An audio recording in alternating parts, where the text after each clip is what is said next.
Merry Christmas 2009. This is Morgan Hastings, your favorite Christmas-loving atheist. And I have a special surprise for you. And probably the people that I'm going to forward this to have seen this before, but it's my Christmas episode of The Twilight Zone written by Rod Serling.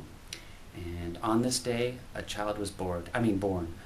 But out of my boredom is born a love for dramatizing things that I memorize and bring forth from my noggin.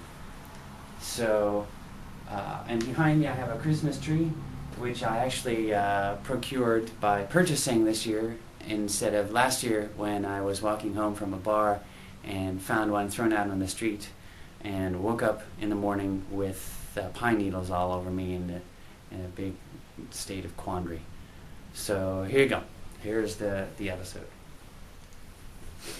And it's going to be 12 characters with no props, but occasionally I might take a drink out of this.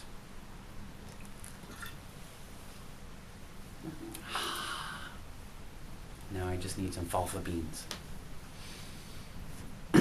Ma'am, I told you Santa Claus should be back by 6 o'clock. Hey, you told me to tell you when it was 6:30. Well, it's 6:30. That's right. It's exactly 6:30. So what happens now? You turn into a reindeer? Would that I could. I'll have another. You owe me for 6 drinks and a sandwich. That's $3.80.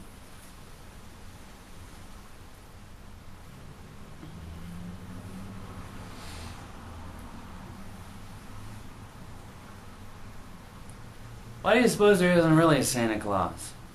How's that? Why isn't there really a Santa Claus? For kids like that.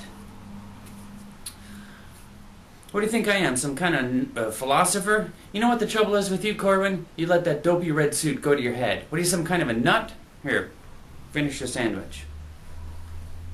I've had enough to eat.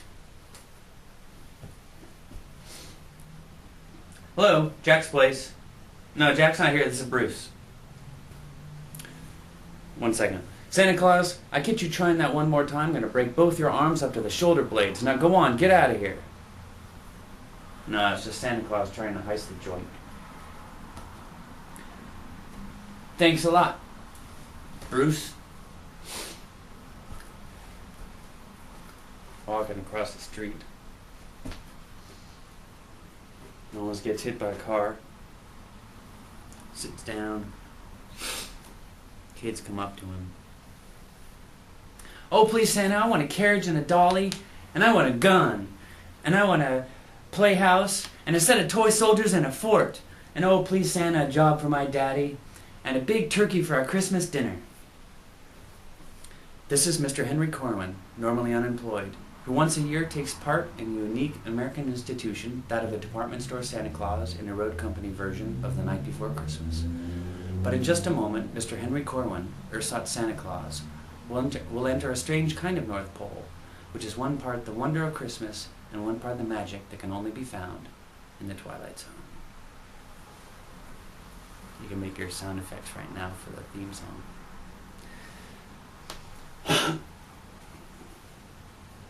Now we're inside a department store.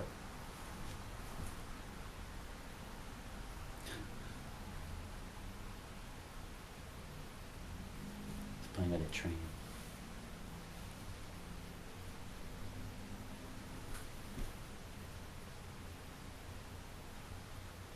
Whoa. You should see me with erector sets. Corwin, you're an hour late. I am. Now you get up there and see if you can keep from disillusioning a lot of kids that not only isn't there a Santa Claus, but the one in this store happens to be a wino who'd be more at home playing Rudolph the Red-Nosed Reindeer. Now get with it, Santa Claus.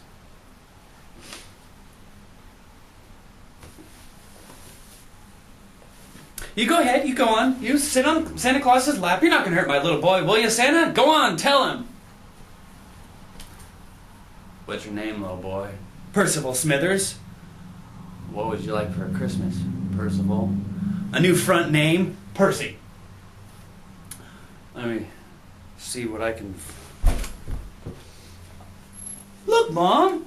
Santa Claus is loaded! Oh, You have some nerve. You ought to be ashamed of yourself. Madam, I am ashamed. Come on, Percy. Let's hope this isn't a traumatic experience.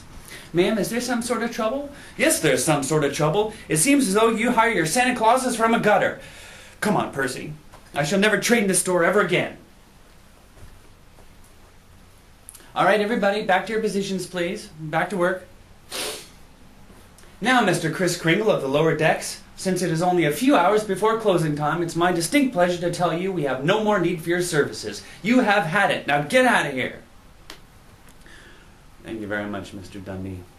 And take that crummy red suit back to wherever you rented it from before you really tie one on and destroy it for good and all, you drunk. Thank you, Mr. Dundee. As for my drinking, this is indefensible.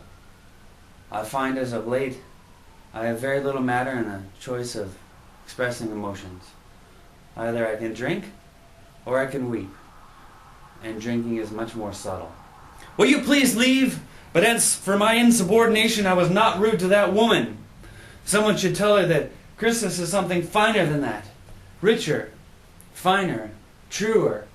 And it should come with patience and love, charity and compassion.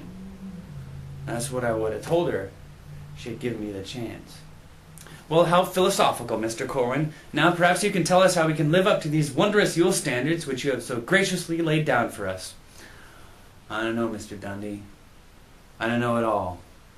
All I know is that I'm an aging, purposeless relic of another time, and I live in a dirty rooming house, with the streets filled with hungry kids and shabby people, and the only thing to come down the chimney on Christmas Eve is more poverty. Will you please leave? Do you know another reason why I drink, Mr. Dundee? So that I can pretend that this is really the North Pole, and that the children are elves, and that I'm really Santa Claus bringing them a bag of wondrous gifts for all of them. I just wish on one Christmas, Mr. Dundee, only one, that I could see some of the hopeless ones and some of the dreamless ones. I just wish on one Christmas, Mr. Dundee, I could see the meek inherit the earth. And that's why I drink, Mr. Dundee. And that's why I weep. And he walks out and everybody's looking at him. Ooh, oh. So he's walking across the street. And he's going into an alleyway. Sees a bag of trash. Kicks it. And there's something odd about it. What's that? There's bells ringing. It's presents. Merry Christmas, everybody! Merry Christmas! Hey, kids, everybody, Merry Christmas!